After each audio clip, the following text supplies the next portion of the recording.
Autor: Daniele Rui. Artigo: Vigiar e Cuidar. Notas sobre a atuação estatal na Cracolândia. Revista Brasileira de Segurança Pública Local. São Paulo, número volume 6, número fascículo 2, ano 2012, páginas 336 a 351, página 336. Título: Vigiar e Cuidar. Notas sobre a atuação estatal na Cracolândia. Nota 1. Daniele Rui.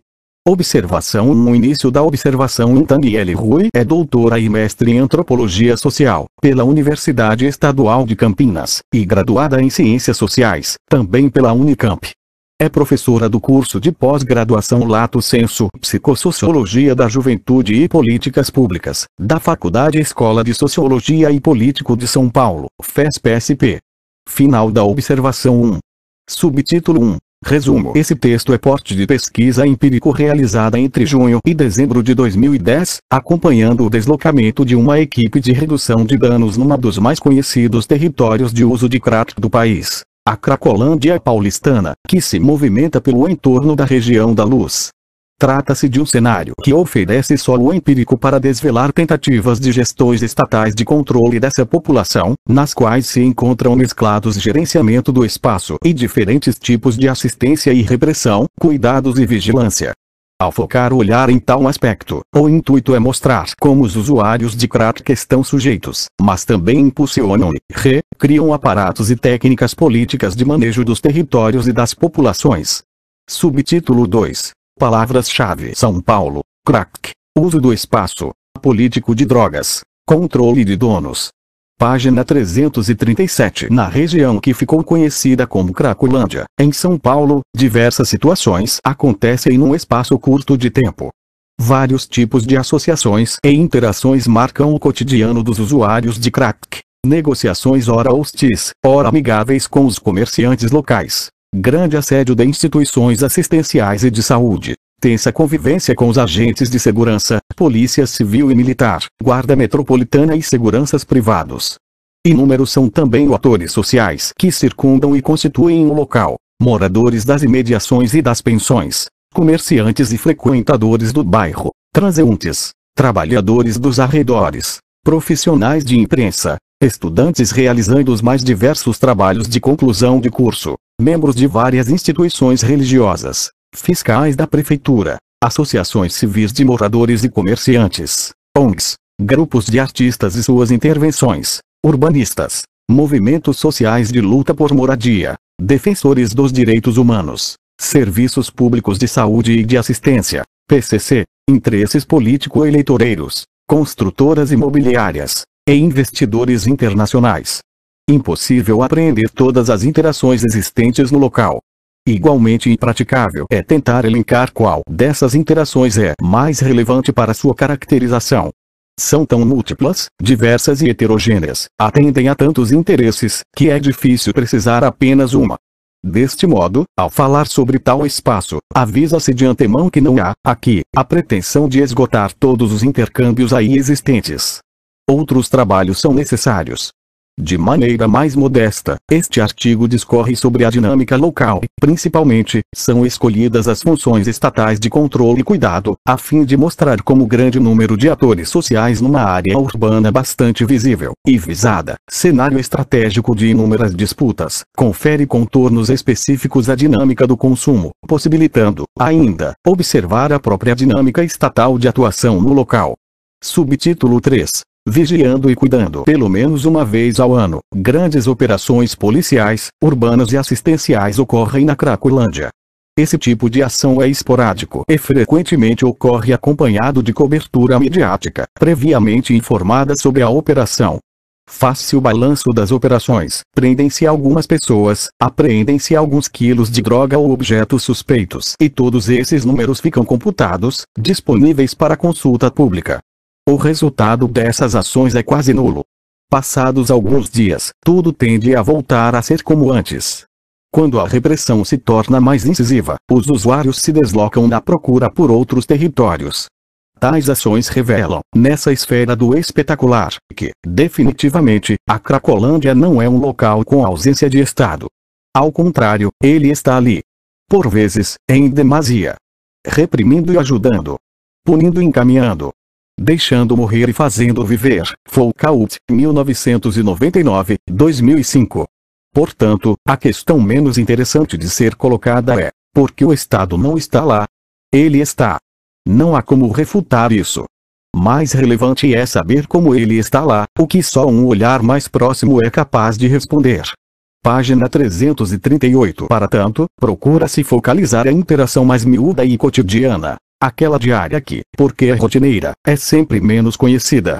Buscando responder à pergunta colocada anteriormente, foram acompanhadas as ações dos policiais e dos serviços médicos que parecem situar-se em polos opostos de tratamento público da questão. De um lado, repressão e segurança, orientadas para a prevenção de delitos e identificação dos traficantes de drogas. De outro, assistência médica e direito à saúde, norteados pela defesa da vida do usuário e pela concepção do abuso de substâncias como uma questão de saúde pública. Ambas as esferas, junto com a assistência social, constituem as principais atividades estatais no local que, como se verá, muito longe de atuarem conjuntamente, têm suas relações pautadas por desentendimentos, disputas e desacordos, tanto profissionais quanto políticos. Iniciando com a face repressiva, assim como os usuários, a presença de policiais militares, com a ronda de automóveis ou com a cavalaria, e de guardas civis, GCM, é parte da paisagem da Cracolândia. Eles estão ali todos os dias, vigiando os usuários, tentando diferenciá-los dos traficantes e testando técnicas mais eficientes para o controle desse território. O que está em questão são problemas relativos aos modos de controle da circulação desses usuários.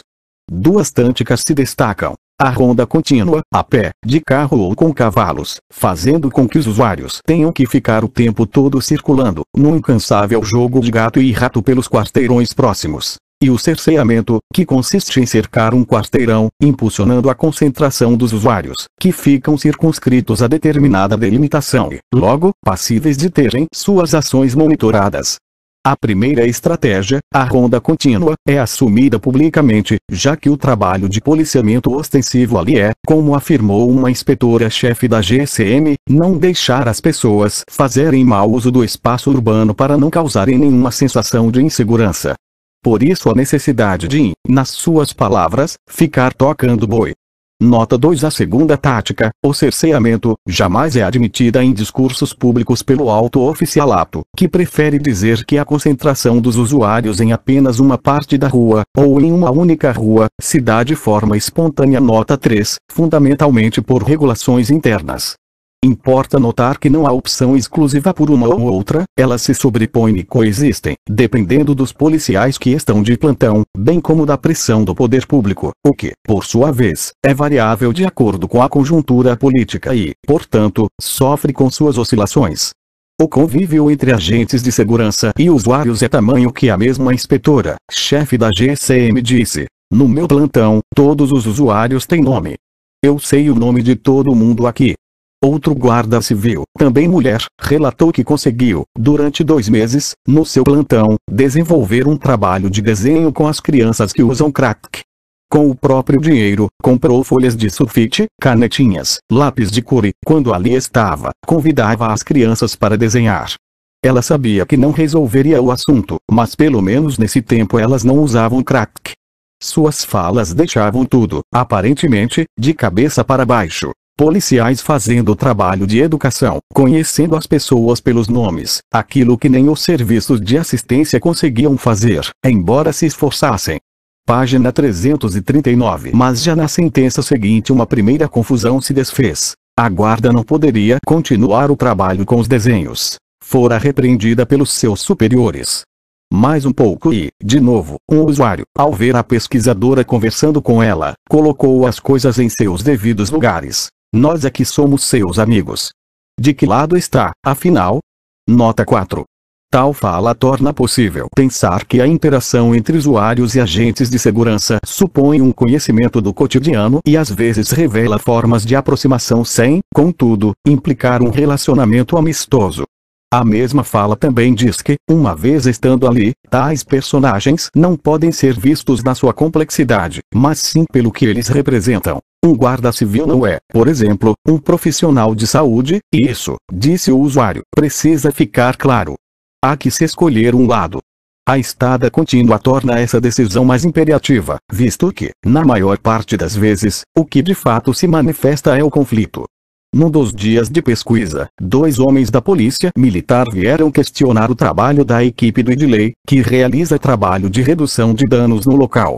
A princípio, receosos, aventaram a hipótese de que os redutores fossem passadores de drogas, já que guardavam materiais estranhos em caixas de óculos e chamavam a atenção dos usuários. De saída, é possível notar que o conhecimento que os policiais têm desses usuários não se amplia para os serviços de atenção, que igualmente são parte constituinte do local.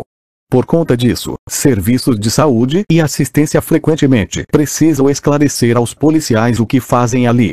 É bem comum estar em todos os serviços e órgãos numa mesma rua sem que um tenha a menor noção do trabalho que o outro desempenha. Com frequência podem ser vistos se apresentando uns para os outros. Nesse dia em específico, vendo tratar-se de piteiras, perguntaram a utilidade daquilo. Os redutores deram a resposta sanitária prevista: evitar o compartilhamento dos cachimbos e, com isso, prevenir a transmissão de doenças. Sem conseguir entender o propósito, os policiais disseram que aquele tipo de material incentivava o uso e de nada adiantava. O redutor foi firme: o meu trabalho não incentiva, assim como o de vocês não resolve.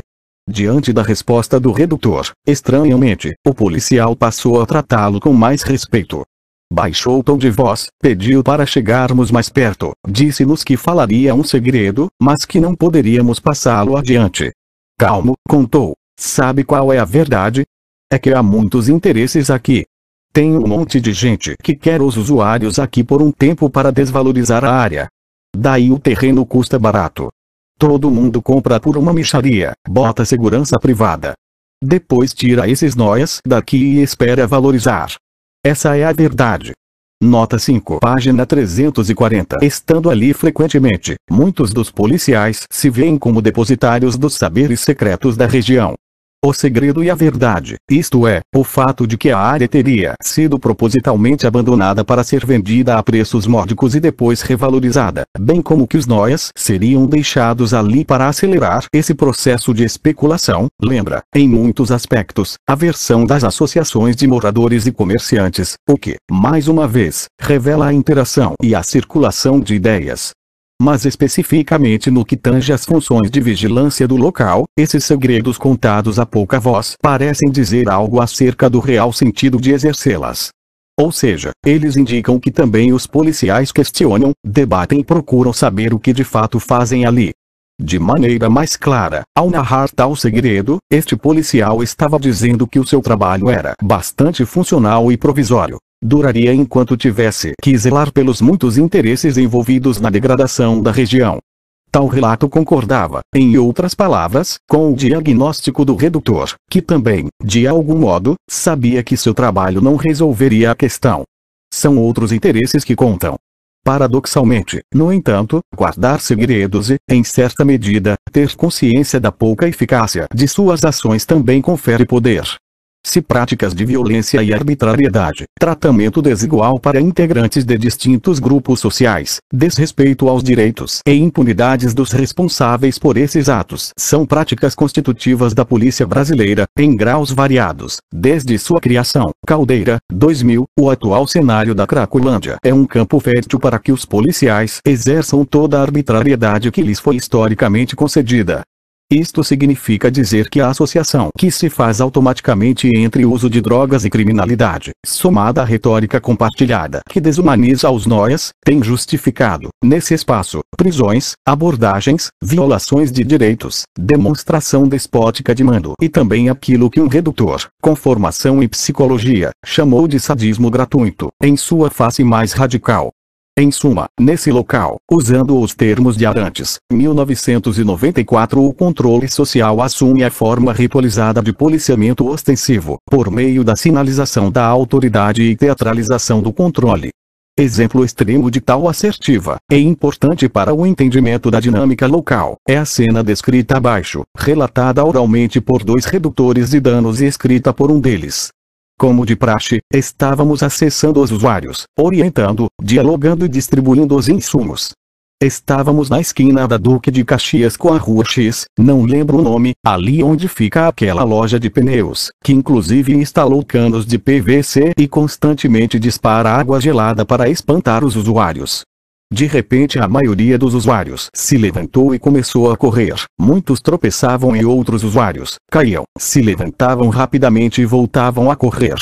Espantados, e para nossa segurança, seguimos para dentro de um bar, para não sermos atropelados pelos próprios usuários. Página 341. Já dentro do bar, avistamos um grupo de policiais trajando roupas esportivas, porém com arma em punho, praticando Cooper.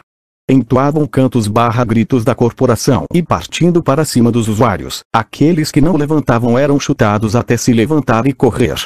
O rapaz que havia tropeçado e caído, sofreu nova queda, esta devido a uma voadora que um dos policias desferiu nele. Uma cena de puro sadismo gratuito, pois os policiais pareciam se divertir, rindo e comentando entre eles a cena que geraram.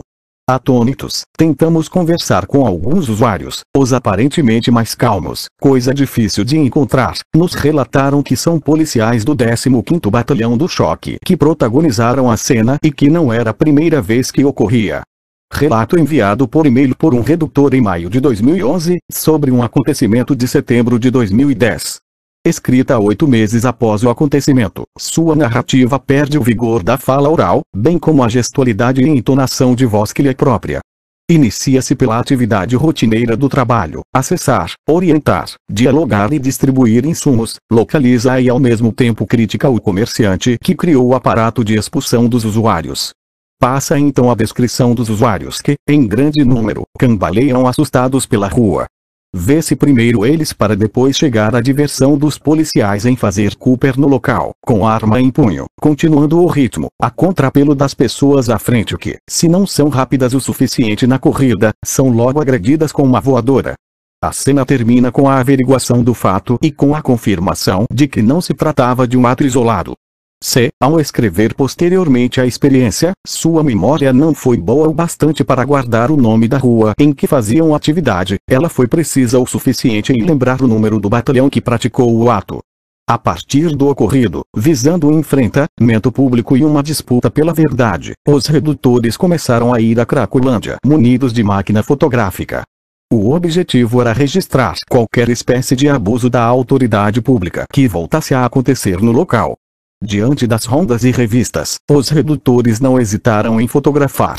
Em alguns momentos, paravam o trabalho e se transferiam para o local de abordagem. Mais uma vez, as coisas pareciam deslocadas. Redutores deixam o trabalho de prevenção para juntar provas contra policiais, objetivando a denúncia à violação de direitos. E, como era de se supor, a toda ação corresponde uma reação. Os redutores começaram, a partir de então, a ser constantemente revistados ou abordados pelos policiais, que pediam explicações sobre as fotos e sobre o trabalho realizado no local. O impasse havia sido criado, o diálogo impossibilitado.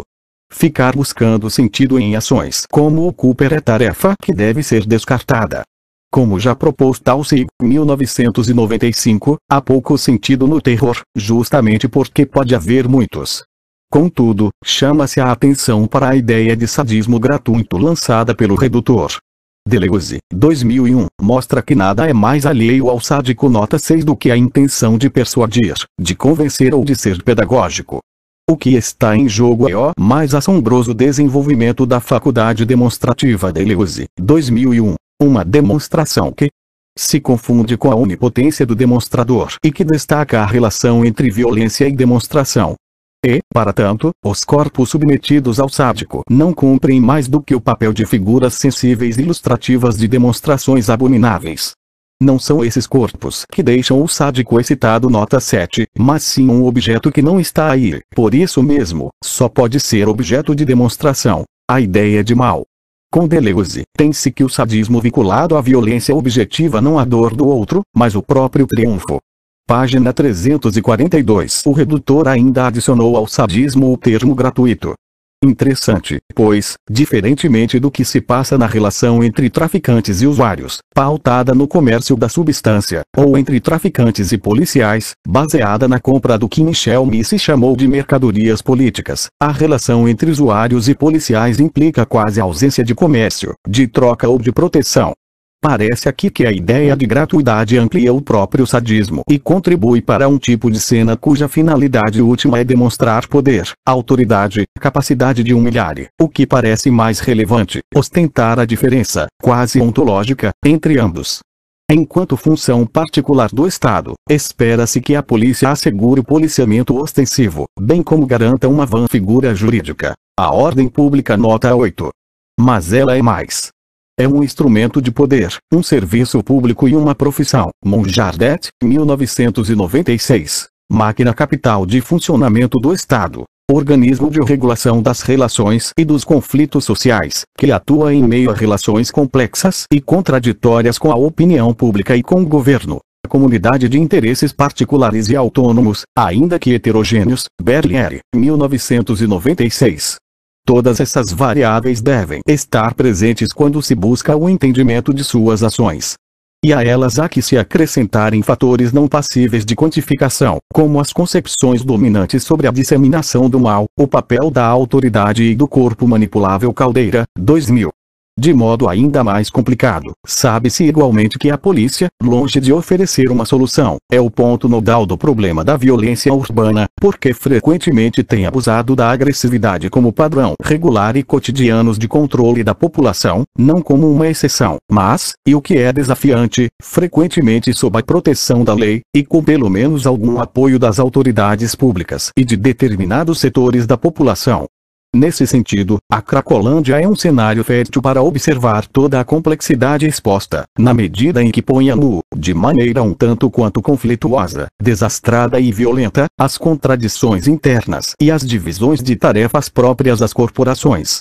As rondas contínuas e o cerceamento expressam o papel de vigilância e a tentativa de regulação das relações e conflitos sociais, bem como a dificuldade de tornar explícito o uso dessas técnicas, o que revela um jogo ambíguo com a opinião pública. As duas guardas municipais encarnavam as tarefas do policiamento ostensivo, do serviço e ordens públicas, e representavam também as tentativas de reformas do trato policial diante das pressões externas exercidas. Eram as policiais mais humanizadas que atuavam no local. Por sua vez, o policial que revelou o segredo local questionava-se quanto à sua profissão, sua função no local e a eficácia do trabalho de vigilância diante dos tantos interesses que cercam a região. E, finalmente, os policiais que, em bando, se divertiam em fazer Cooper e demonstrar o sadismo gratuito nos atentam para questões simbólicas acerca do mal e da autoridade, que estão bem longe de serem irrelevantes e que precisam ser seriamente enfrentadas se quiser de fato entender as práticas policiais. Parece, portanto, que, nesse cenário, todas as facetas da polícia se atualizam, ou, como quer Arantes, 1994, se teatralizam. Página 343. O Estado que fere é o mesmo que socorre. Passemos agora aos serviços de saúde que, assim como os policiais, também integram a paisagem local e, com eles, concorrem pelo atendimento e encaminhamento dos usuários, bem como pelos modos específicos de atuar sobre a questão. Sobretudo, os trabalhadores da saúde disputam o reconhecimento da autonomia profissional, o que é bastante dificultado nesse espaço. Para seguir, lança-se mão de uma polêmica que culminou no afastamento de um médico psiquiatra que trabalhava no CAPS infantil de referência para o local e dos escritos, disponibilizados em blog, de um médico que coordenava uma equipe de saúde de família no entorno. Ambas as experiências, como se visa mostrar, são recheadas de conflitos e, por isso mesmo, também são boas para pensar. Antes, é necessário chamar atenção para as ideias de redução de danos, RD, que têm encontrado espaço institucional no interior dos CAPs, viabilizados por programas governamentais. Importa lembrar que, nesse novo locus de tratamento e atenção, conjugando princípios da RD e da reforma psiquiátrica, a maior parte de seus profissionais não considera que a internação seja a melhor opção para tratar o abuso de drogas. Para eles, esse tipo de intervenção deveria acontecer apenas em casos mais extremos e de crises agudas e, ainda assim, com episódios de hospitalizações bastante breves. Isso é relevante porque, como se virá a seguir, tal perspectiva de atendimento produz, na prática diária de atuação na Cracolândia, inúmeros confrontos. Alguns deles extravasam ou cotidianos de trabalho e se tornam públicos. Cita-se como exemplo a polêmica ocorrida em abril de 2010 que envolveu o médico, psiquiatra e professor da Unifesp Raul Goraieb, ex-coordenador do CAPS Infantil do Centro de São Paulo. Ao ser afastado do cargo, o médico afirmou aos jornais, em entrevista, nota 9, que estava sofrendo pressões da prefeitura para internar crianças e adolescentes que ficam na Cracolândia, mesmo quando o laudo clínico concluía que eles não precisavam de internação. Ao portal G1, o médico deu a seguinte declaração: a gente ficou 3 meses avaliando crianças e nenhuma delas tinha indicação de internação. Eram pegos usando crack, fumando maconha, cheirando cola. Isso não é certo, mas não quer dizer que eu tenha o direito de trancá-las no hospital psiquiátrico. O erro de querer interná-las está no fato de que para cuidar do problema eu não tenho que internar. O médico afirmou que seria irresponsabilidade internar sem critérios. Para o psiquiatra, a prefeitura tinha a intenção de limpar o centro da cidade e deixava o problema para os médicos do CAPS. Na sequência do ocorrido, outros profissionais de outros CAPS confirmaram a prática de pressão por internação. O promotor de justiça, ouvido pela jornalista, coordenador da área do Ministério Público de São Paulo, afirmou que a recomendação médica deve ser respeitada em casos de internação. Raul Goraieb assegurou, ainda, que a Guarda Civil Metropolitana era quem recolhia os adolescentes e os levava para o CAPS, quando a abordagem deveria ser feita pela assistência social ou pelos agentes de saúde. Página 344. Tal polêmica ilumina, mais uma vez, o cenário de disputas por modelo de tratamento e intervenção que envolve tanto brigas internas às entidades públicas e privadas de atendimento a usuários de drogas quanto forças externas que questionam a eficácia de sua atuação. Medicina, justiça, polícia e assistência social, ao serem colocadas em contato, brigam e concorrem entre si pelo melhor modo de lidar com a questão. Para ser tratado, o abuso de drogas não necessariamente exige a reclusão. Essa era a posição do médico que acabou sendo afastado do cargo, bem como dos profissionais dos CAPS, que se juntaram a ele para denunciarem a pressão da prefeitura por internação. Mais uma vez, tudo parecia se deslocar, pois, já de início, o encaminhamento, que deveria ser feito por profissionais de saúde ou assistência social, era realizado por policiais. Eles recolhiam os usuários e os levavam para o CAPS, sem se basearem em qualquer indicação mais especializada. Certamente também os policiais sofriam a mesma pressão da prefeitura por internação. Mas se o tratamento não exige o retraimento, a lógica da limpeza urbana aparece, nesse discurso, para justificar esse tipo de proposição. Ou seja, é como se os profissionais da saúde estivessem ali não para tratar questões referentes à dependência química, mas para sanar e, de alguma forma, autorizar, a partir de critérios médicos, a retirada dos usuários do local. O médico e toda a equipe que o acompanhou em sua denúncia explicitavam o problema. Utilizava-se da saúde para justificar práticas de limpeza urbana. Mais uma vez, são evocadas disputas e, não sem contradição, incertezas quanto às ações e às funções profissionais. O dilema das ideias de redução de danos aplicadas a esse local é que, ainda que elas pleiteiem um modelo de atenção ao usuário considerado mais humanizado, ali ele tem que se confrontar menos com outras terapêuticas e mais com um problema urbano, que visa a não concentração desses usuários no local. Por isso tanto desentendimento. A linguagem do acesso à saúde não dá conta da quantidade de pessoas que permanecem no local e se chocam com a linguagem de revalorização dos espaços, pouco afeta o cuidado dessas pessoas. Além dos profissionais dos CAPS, outros personagens muito comuns no local são os agentes de saúde, que, uniformizados frequentemente com camisetas coloridas ou jalecos brancos, andam em meio aos usuários, dispostos a ouvir as demandas, fazer encaminhamentos e ajudar no curativo de pequenos ferimentos. O trabalho que funciona sob a lógica e parâmetros do SUS é, mais que tudo, o de iniciar e aprofundar um contato com os usuários, para depois viabilizar uma ponte entre eles e os serviços de saúde, garantindo um médico, uma equipe e um centro de saúde de referência com o qual os usuários possam contar. Muitos desses serviços integram o organograma da política de saúde municipal, em moldes do Programa de Saúde da Família, PSF. Página 345. É nesse contexto que aparece outro personagem importante para entendermos essas interações. Ele é Marcelo dos Santos Clemente, médico de uma das equipes de PSF, que atua na Craco, como ele chamava o local. Trabalhou ali menos de um ano, mas anotava o que via e, depois que morreu, teve seus relatos organizados por sua mulher e disponibilizados em um blog, Cracolândia Dia a Dia, nota 10. Sua mulher nota que todas as noites, desde que começou a trabalhar lá, ele se sentava na varanda de casa, com seu computador e seu cigarro, e escrevia. Escrevia relatórios, escrevia suas angústias, escrevia seus projetos. O relato do Dr. Marcelo é, por vezes, tocante. Há no blog reflexões que começaram a ser escritas 2 dias depois de o médico iniciar suas atividades profissionais no local. Desde o começo, é possível notar sua confusão em meio à dinâmica assistencial e à política sanitária para a área. Já na primeira semana de trabalho teve de participar de sessões grupais de psicodrama, ocasiões nas quais os profissionais explicitavam as dificuldades do trabalho realizado e as ansiedades diante dele. Não entendia nada daquele procedimento, que já virou rotina na política pública. A dinâmica só fez sentido quando tiveram que simular um corredor polonês. De um lado, policiais. De outro, os frequentadores do local. A equipe de profissionais tinha que passar pelo meio, para sentir a pressão de ambos os lados. O médico então conta: achei que ia ser uma bosta como tudo até agora, mas quando passei senti medo. Medo. Quando o cara perguntou o que senti, inventei alguma outra coisa. Senti pela primeira vez o que seria trabalhar na Cracolândia, junto com os viciados, prostitutas, marginalizados. Do lado deles. Contra a polícia.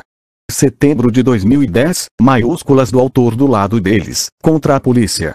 Mais uma referência indicando a importância de tomar partido. Conhecimento aprendido já no início do trabalho, incorporado pelas equipes de saúde e materializado nas dinâmicas orientadas que teatralizam o acontecido. Os escritos seguem refletindo acerca da rotina do ambulatório, algumas conversas com os pacientes, outras na própria Cracolândia, a qual passaria a visitar quase que diariamente. Com o tempo, ele já não precisava iniciar as abordagens, nem se esforçar para se apresentar. Era requisitado pelos usuários assim que botava os pés na Craco. Tinha também posturas políticas, questionava os representantes públicos pela situação da Cracolândia. No blog, há uma colagem dos e-mails que ele enviou a Dilma Rousseff, presidenta da República, que marcou uma reunião com ele dias depois de sua morte, e ao secretário de saúde do prefeito Gilberto Kassab, questionando se deveria dar mais atenção aos pacientes da Cracolândia ou aos do entorno da Luz, que também estavam a cargo de sua responsabilidade. Questionava o secretário quanto a um dos princípios do SUS, a equidade. Ainda no blog, tem-se também uma série de notações clínicas, que parecem feitas na tentativa de encontrar uma síntese para o trabalho, visando sua comunicação. Página 346. Mas, na maior parte das vezes, vê-se um médico que se deixa tocar pelas histórias dos usuários e que, a partir delas, realiza questionamentos sobre a própria vida. Nas tintas do Dr. Marcelo, os acontecimentos ganham relevância humanitária. Médico e pacientes são descritos pelo que possuem em comum. Pelos seus relatos, é possível acessar dores físicas e simbólicas bastante profundas, pouco acessíveis a pesquisadores, bem como o desespero que as acompanha, narradas ora de forma comovente, ora de maneira agressiva, ora ainda divertida. Ao lê-las nos perguntamos o que um corpo pode suportar. A linguagem só pode ser enquadrada como médica pelos vocábulos técnicos. De resto, o doutor compartilha gírias e modos de proceder caros aos seus pacientes. Especificamente, o relato abaixo, copiado do blog, dá mostra da interação estabelecida com usuários e traficantes e, em alguma medida, é emblemático em indicar os desafios e constrangimentos do exercício médico no local. Os explicativos em colchetes foram adicionados pela autora deste artigo. Nota 12. Estava fazendo visita na rua e chegou um dos moradores, me puxou de lado e começou a me contar que tinha rolado uns tiros na noite anterior. Um dos caras, de 16 anos, sobreviveu, e isso de certa forma é algo tão ruim quanto morrer, porque ele passou de corpo a testemunha e tinha que ficar escondido. Se procurasse o PS pronto-socorro ele já era. Então ele estava nessa pensão escondido, tomando a moxa amoxicilina e comendo arroz e feijão com um ferimento de arma de fogo infraumbilical embaixo do umbigo com saída em nível de L4, quarta vértebra lombar. Havia quase 12 horas. Bom, os caras precisavam de um médico, ou pelo menos alguma orientação. Isso eu ia ouvindo numa construção abandonada onde eu vou ver os caras da Craco quando a polícia aparece por lá e eles usam para se esconder. Falei que ia, depois de ter certeza que os caras não iam mesmo levar o cara para o PS. Que eu podia fazer? Deixar o cara lá? Sei lá, sei que acabei combinando que ia no dia seguinte. Isso já era umas 5 da tarde e o cara precisava avisar com antecedência os caras que estavam com o baleado. Liguei pro PR, um amigo de faculdade, e encontrei com ele no HC Hospital de Clínicas. Pedi algumas dicas, ele me deu, arrumou uns materiais e tal. Dia seguinte fui para lá, sem avental, exigência dos caras, nenhuma identificação, boné na cabeça e uma garrafinha dessas redondinhas de pinga na mão, exigências. Subi no quarto, 5 caras daqueles que a gente vê no Datena ou no Marcelo Rezende, sabe, armados, pistolas na cintura, armas e um monte de cocaína pelo quarto, o cara deitado com cara de dor numa cama podre. Me apresentei, fui dar uma olhada no infraumbilical mesmo, orifício de entrada do tamanho de uma moeda de 1 centavo, limpo, sem sangue, orifício de saída do tamanho de uma de 50 centavos, bordas chamuscadas, necróticas, hiperemiadas queimadas, com tecido morto e avermelhadas. O cara tava cagando, tava sem hematura e urina sanguinolenta, sem vômitos, só reclamava de dor na perna. Fui pegar as coisas que tinha levado num saco de supermercado preto, um dos caras se sobressaltou e já pôs a mão na cintura, eu fiquei parado achando que ia levar um tiro e os caras suave, doutor, faz tudo suave, avisei o que ia fazer, pus 2 dipironas na boca do cara, falei pra ele mastigar, lavei com iodopovidine antisséptico à base de iodo da frente, pus a luva estéril e comecei a explorar, enfiei o dedo lá dentro, o cara começou a querer gritar e já enfiaram uma toalha pra ele morder, explorei, senti umas alças, até botei uns epilons gordura da alça do intestino pra fora, chamuscados. Cheirei meu dedo, nada de cheiro de bosta, nada de sangue vivo. Enfiei um monte de soro, aspirei tudo de volta com uma seringa que enfiei lá dentro, e dessa vez ele se contorceu mais ainda, tudo limpo. Atrás, cortei as bordas necróticas com um bisturi, limpei bastante, mas nem enfiei o dedo para explorar, o PR falou para deixar atrás do jeito que estava. Meti um penrose pinça cirúrgica no orifício de entrada, prescrevi CFTX em MTDZ ceftriaxona intramuscular e metronidazol via oral. Os caras compraram e começaram a ATD antibiótico no mesmo dia. Isso foi terça ou quarta, não me lembro. Na sexta já não fazia mais febre, a ferida de trás sem flogismo, sinais inflamatórios. Vamos ver se ele resiste o FDS fim de semana. Acho que vai. Sorte de bandido ou de irmão de bandido, RS. Página 347. O roteiro não é necessariamente novo. Nota 13. Um dos usuários do local vem falar com ele, conta a troca de tiros ocorrida durante a noite. Como se precisasse oferecer uma explicação para o atendimento no local. O médico justifica a saída apenas depois de ter se certificado de que esse era o único jeito. Só o fez diante da impossibilidade de que o ferido se deslocasse até um serviço de saúde. Mais que sobrevivente, era uma testemunha, o que seria algo tão ruim quanto morrer. Para chegar ao local e fazer o procedimento, realiza, um dia antes, uma consulta ao amigo de faculdade que fazia residência em cirurgia. Posteriormente, se molda às exigências dos que ofereciam retaguarda à sua estada no local, coloca o boné e tira o avental, para não dar bandeira, leva pinga, parece se assustar diante de um cenário e de pessoas as quais só via nos programas sensacionalistas de jornalismo policial. Diante de uma cena, e de uma situação raramente acessível a pesquisadores, compartilhava também ali um segredo e, mais uma vez, demarcava de que lado estava. A descrição, contudo, só ganha densidade ao narrar o que fez como médico. A bala tinha atravessado o rapaz de 16 anos. Entrara abaixo do umbigo e saíra pela lombar. há uma precisão em descrever o tamanho desses orifícios e o estado em que se encontravam. O rapaz parecia bem. Não tinha sinais fisiológicos alterados, apenas dor na perna. Após a anamnese, inicia a intervenção física. Bota a luva, banha o ferimento de entrada da bala com iodo, explora internamente. Sente as alças do intestino, joga fora algumas das gorduras dessas alças que ficaram queimadas. Sente mais o interior do corpo. Cheira o dedo, sem o odor de excreções e de sangue sinaliza que o órgão não fora afetado mais seriamente, o que é confirmado pela aspiração do soro limpo.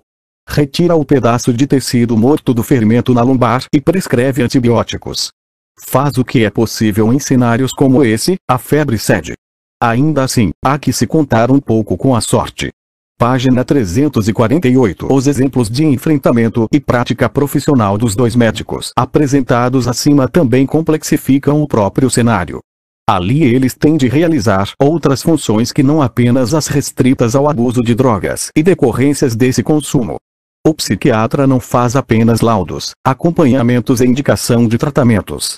O Dr. Marcelo, médico de saúde de família, não tem apenas a função que lhe cabe de prevenção, de acompanhamento, de orientação. O primeiro tem que disputar espaço e autonomia profissional com policiais, assistentes sociais e, mais que tudo, com a política local e sua ótica de resolução da questão por meio da internação. O segundo tem que lidar com as intempéries ocorridas no local, disputas que envolvem muitas outras coisas além do consumo de drogas. Está sujeito às exigências dos caras que garantem sua segurança e que reconhecem a sua função no local. O primeiro, após o afastamento, denuncia a interferência em sua prática profissional e resiste em ver a técnica médica tendo que se subordinar a outras regulações. O segundo realiza o possível e descobre que também ali é um cenário fecundo para o aprendizado da medicina. Suas ações estão em lado oposto às das perspectivas dos policiais e dos executores do projeto Nova Luz. Os policiais parecem se desentender mais quanto às suas funções, ao passo que os médicos se mostram mais aguerridos na tentativa de manter a autonomia quanto ao próprio trabalho.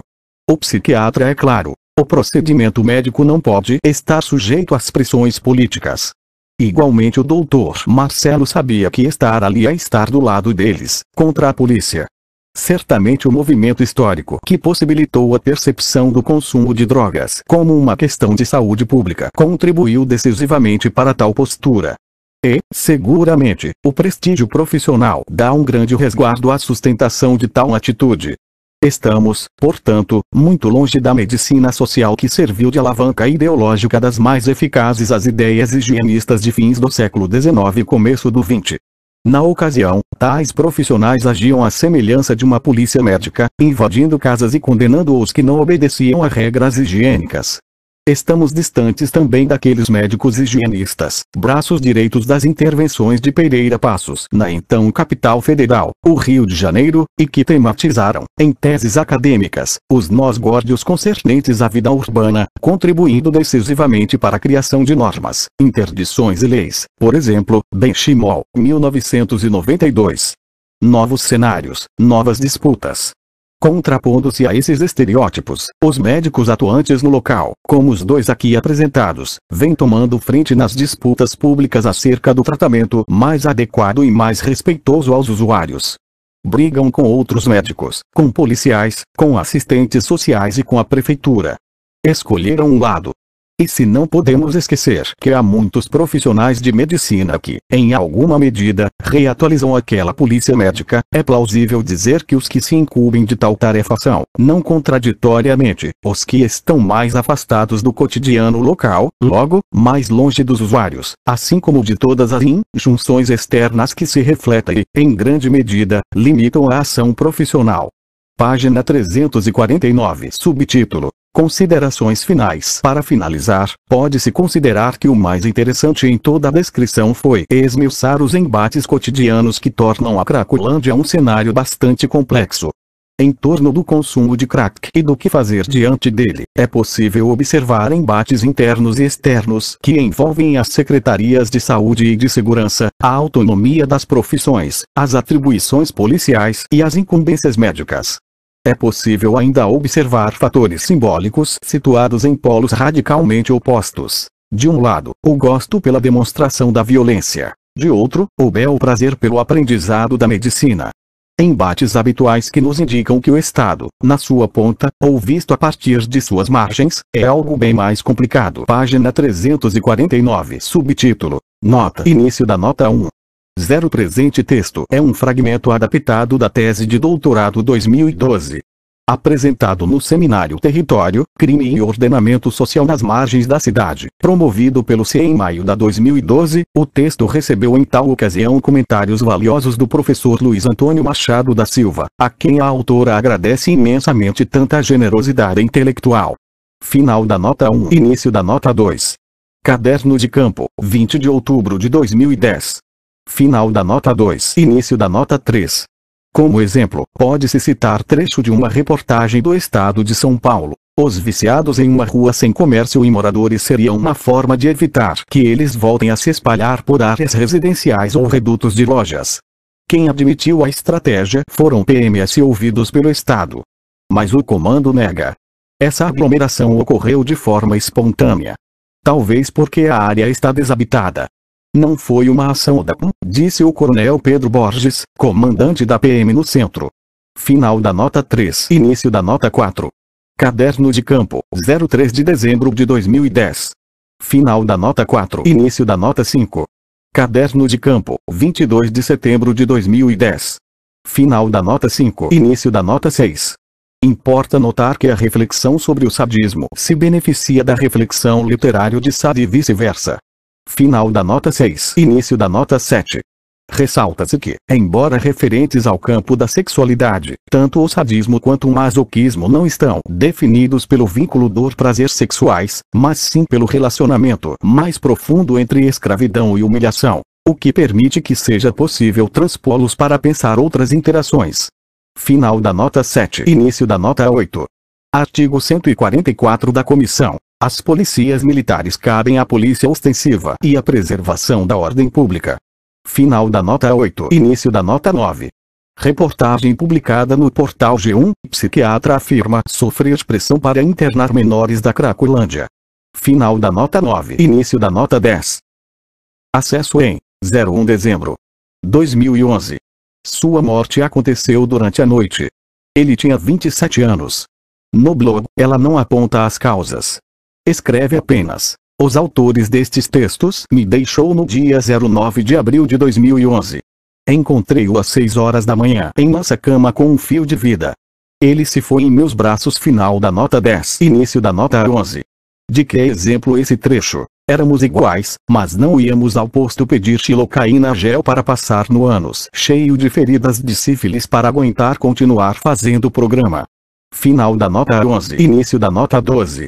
Algumas das explicações estavam indicadas no blog por sua mulher, para as outras foi recebida a ajuda de um médico. Final da nota 12. Início da nota 13. A descrição é similar àquela que abre o livro de Caco Barcelos, Zero Abusado, 2009, em que o chefe do tráfico do Morro Dona Marta é baleado em um confronto com a polícia e, diante da recusa a ir a um hospital, um médico se desloca até o barraco em que ele se recupera. Final da nota 13. Página 350. Subtítulo: Bibliografia Arantes, a Guerra dos Lugares. Sobre fronteiras simbólicas e similaridades no espaço urbano. Barcelos, C. Abusado, o dono do Morro Dona Marta. Rio de Janeiro, Editora Record, 2009. Benchimol, J. Pereira Passos, um Ausman tropical. A renovação urbana na cidade do Rio de Janeiro no início do século XX. Rio de Janeiro, Secretaria Municipal de Cultura, Turismo e Esporte, Departamento Geral de Documentação e Informação Cultural, Divisão de Editoração, 1992. Berlier, J. M. Le Monde des Polices en France. Bruxelas, ed. Complexe, 1996. Caldeira, T. Cidade de Muros, Crime, Segregação e Cidadania em São Paulo. São Paulo, Editora 34 EDUSP, 2000. Deleuze, G. Apresentação de Sacher Masoch. Lu Frio Lu Cruel. Buenos Aires, Editora Amor-Hortu, 2001. Foucault, M. História da Sexualidade. Volume 1, A Vontade de Saber. Rio de Janeiro, Editora Graal, 1999. Em defesa da sociedade. São Paulo, Editora Martins Fontes, 2005. MICE, M. Mercados Ilegais, Redes de Proteção e Organização Local do Crime no Rio de Janeiro. Revista de Estudos Avançados, volume 21, número 61, páginas 139 a 157, 2007. Monjardet, D. Comissão Europeia que fait la police, Sociologie de la force publique. Paris, Editora La Découverte, 1996. Rui, T. Corpos Abjetos. Etnografia em cenários de uso e comércio de crack. Tese, doutorado, Instituto de Filosofia e Ciências Humanas Unicamp, 2012. Taussig, M. Xamanismo, Colonialismo e o Homem Selvagem. Rio de Janeiro, Editora Paz e Terra, 1995. Subtítulo, Vigiar e Cuidar. Notas sobre a atuação estatal na Cracolândia. Autor Daniele Rui. Subtítulo, Resumen, Vigilar e Cuidar. Notas sobre la ação estatal em la Cracolândia. É o texto que vem a continuação, parte de uma investigação empírica realizada entre junho e dezembro de 2010, por um segmento del desplazamento de um equipo de redução de danos em uno de los mais conhecidos territorialidades de uso de crack del país, lucro colôndio paulistano, que se expande por el entorno de la região de Luz. Como pretendo exponer, se trata de um cenário que oferece um base empírico por desvelar tentativos de gestiones estatales de controle de população, em los que se encontram mesclados gerenciamento del espaço com diferentes tipos de assistência e repressão, cuidados e vigilância. A ele centrar mirado em tal aspecto, la intenção é mostrar como os consumidores de crack estão sujeitos a elos, pero também impulsam e recriam aparatos e técnicos políticos de manejo de los territórios e de los poblaciones.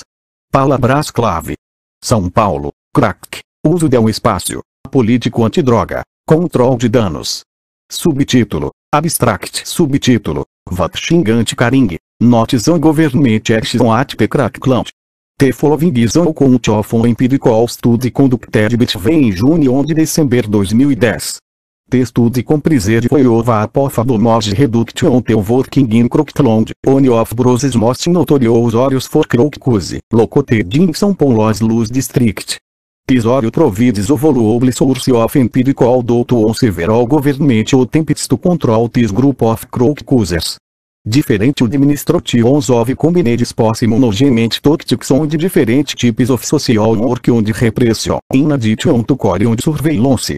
The aim of this study is to show if these crack users are both influenced and influence, and ultimately shape political apparatus and techniques on immediate managing territories and populations. Keyword São Paulo, crack, utilization of space, drug policy, damage control,